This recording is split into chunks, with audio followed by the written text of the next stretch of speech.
Jeg synes, det er super fedt, at mit uddannelsessted også er et mødested med mine venner. Og lige så meget som jeg glæder mig til at få huen på at blive færdig, lige så sørgeligt og bemodigt er det også at skulle sige farvel.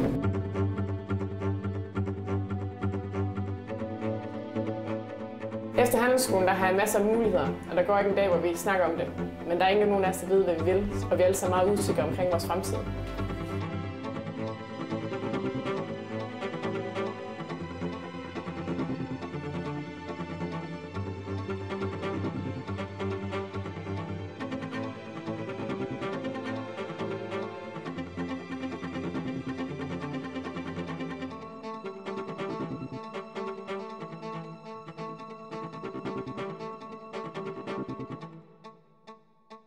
Vi skal simpelthen i gang nu, og nu skal vi se, om vi kommer til at arbejde lidt. Jeg tænkte lidt på, for lige at kickstarte det her med spørgsmål, som vi skal i gang med lige om lidt.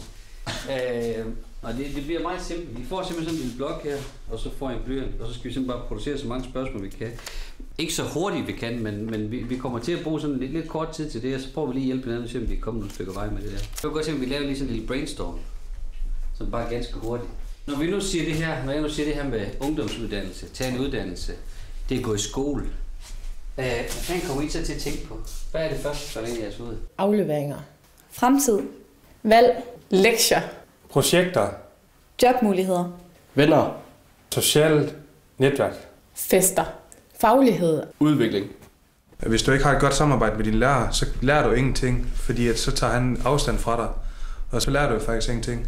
Okay, jeg har fået lavet en planche her med 3 kolonner. Nu er det meningen, at I skal gå spørgsmål igennem, begynder at kategorisere dem og lægge dem i grupper. Kan afleveringer planlægges indbyrdes af lærerne, så de bliver mere overskuelige? Hvordan hjælper uddannelse elevernes personlige udvikling? Skal det være lysten, der driver værket? Hvordan bliver vi engagerede og aktive elever? Er den billigste løsning altid den bedste løsning? Kan der komme mere information om uddannelserne og konkret hjælp? Hvis jeg får en ordentlig vejledning, havde jeg ikke valgt den uddannelse, som jeg droppede ud af. Et socialt netværk er altafgørende. Det er vigtigt med gode lærere og venner, der kan samle en op, når man har en dårlig dag. Jeg synes, det er uinteressant at komme i skole i det, lærerne de ikke er forberedt.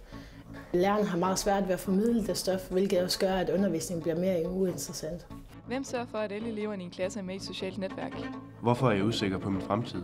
Er det de sociale aktiviteter, der får de unge gennem uddannelsen? Hvad nu hvis der er obligatorisk lektiehjælp i alle fag? Hvorfor er der større fokus på elevernes faglige krav end på deres personlige udvikling? Hvordan kan praktikperioder i virksomheder højne niveauet og få flere til at gennemføre en ungdomsuddannelse? Hvis jeg sådan skulle sige det med et ord, det der med at tage ungdomsuddannelserne og træffe valg for resten af sit liv, så tror jeg, det handler om usikkerhed. Hvis jeg sådan skulle sige det med et ord, det der med at tage en ungdomsuddannelse og træffe nogle valg for resten af sit liv, så tror jeg, det handler om usikkerhed. Hvis jeg sådan skal sige det med et ord, det der med at tage en ungdomsuddannelse og træffe nogle valg for resten af livet, så tror jeg, det handler om usikkerhed.